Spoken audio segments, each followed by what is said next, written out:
Okay, guess who's coming in chapter 6? We've got the straw man, the tin man, and now we're getting the cowardly lion.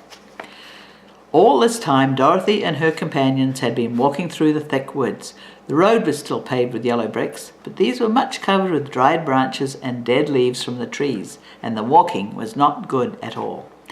There were few birds in this part of the forest, for birds love the open country where there is plenty of sunshine, but now and then there came a deep growl from some wild animal hidden among the trees.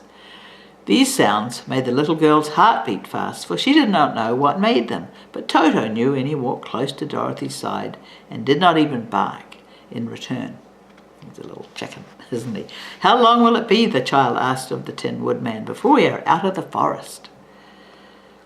"I cannot tell," was the answer, "for I have never been to the Emerald City, but my father went there once when I was a boy, and he said it was a long journey through a dangerous country.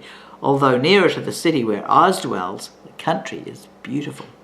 But I am not afraid, so long as I have my oil can, and nothing can hurt the Scarecrow while you bear upon your forehead the mark of the Good Witch's kiss, and that will protect you from the harm." "But Toto," the girl said anxiously, "what will protect him?"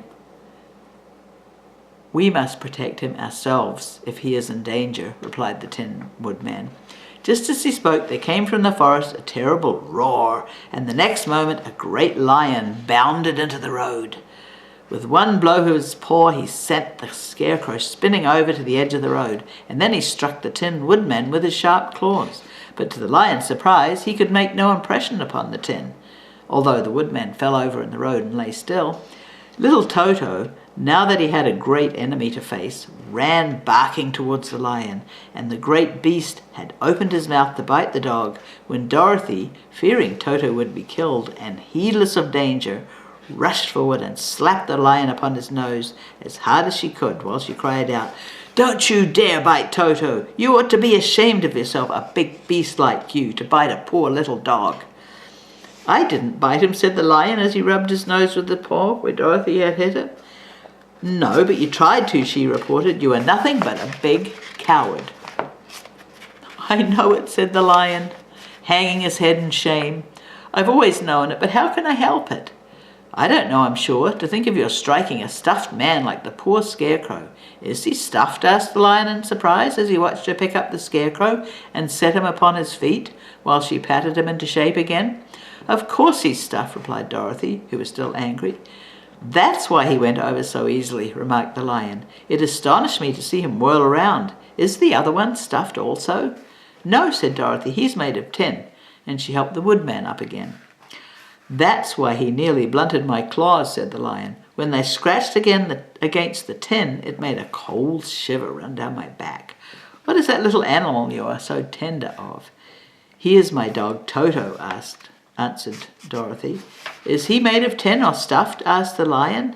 "Neither. He's a meat dog," said the girl. "Oh, he's a curious animal and seems remarkably small now that I look at him. No one would think of biting such a little thing except a coward like me," continued the lion sadly. "What makes you a coward?"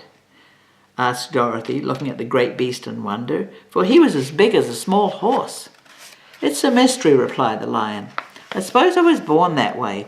All the other animals in the forest naturally expect me to be brave, for the lion is everywhere thought of to be the king of the beasts. I learned that if I roared very loudly, every living thing was frightened and got out of my way. Whenever I've met a man, I've been awfully scared, but I just roared at him, and he has always run away as fast as he could go. If the elephants and tigers and the bears ever had to fight me, I should have run myself. I'm such a coward. But as soon as they hear me roar, they all try to get away from me, and of course I let them go. But that isn't right.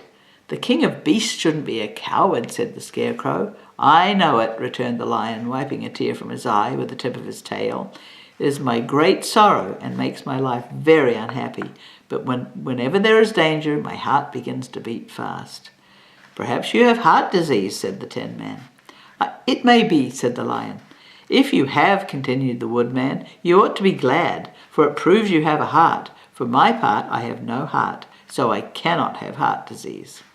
"Perhaps," said the lion thoughtfully, "if I had no heart, I should not be a coward."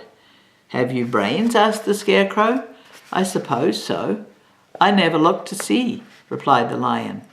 "I am going to the Great Oz to ask him to give me some," remarked the Scarecrow, "for my head is stuffed with straw."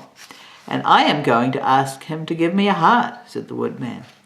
"And I am going to ask him to send Toto and me back to Kansas," added Dorothy. "Do you think Oz could give me courage?" asked the Cowardly Lion. "Just as easily as he could give me brains," said the Scarecrow. "Or give me a heart," said the Tin Woodman. "Or send me back to Kansas," said Dorothy.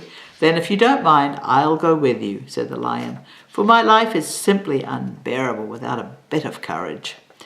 "You will be very welcome," answered Dorothy, "for you will be helped along the way with the other wild beasts. Seems to me they must be more cowardly than you are if they allow you to scare them so easily."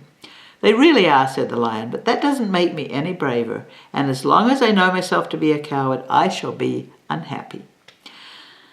So once more the little company set off upon the journey, the lion walking with stately strides at Dorothy's side.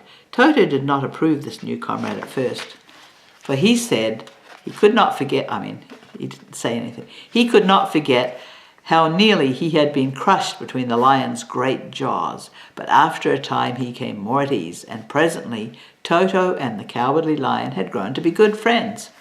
During the rest of that day there was no other adventure to mar the peace of their journey.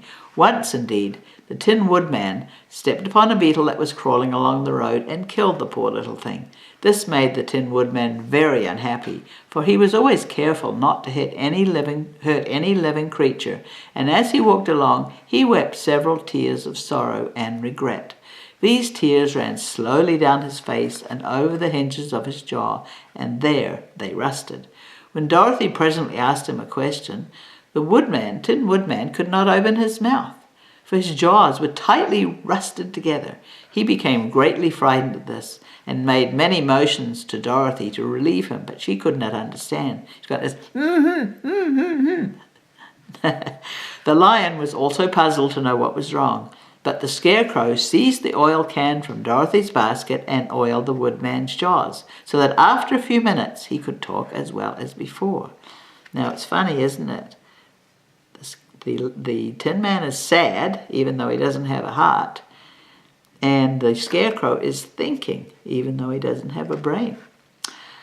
"Okay, this will serve me a lesson," said he, that's the Woodman, "to look where I step, for if I should kill another bug or beetle, I should surely cry again, and crying rusts my jaws so that I cannot speak."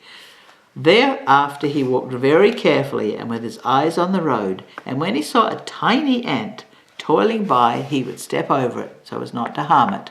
The Tin Woodman knew very well he had no heart, and therefore he took great care never to be cruel or unkind to anything. "You people with hearts," he said, "have something to guide you, and need never do wrong. But I have no heart, and so I must be very careful. When Oz gives me a heart, of course, I needn't mind so much." All right, that's the end of Chapter 6. We're just moving right along. Okay, I'll see you in Chapter 7. Goodbye.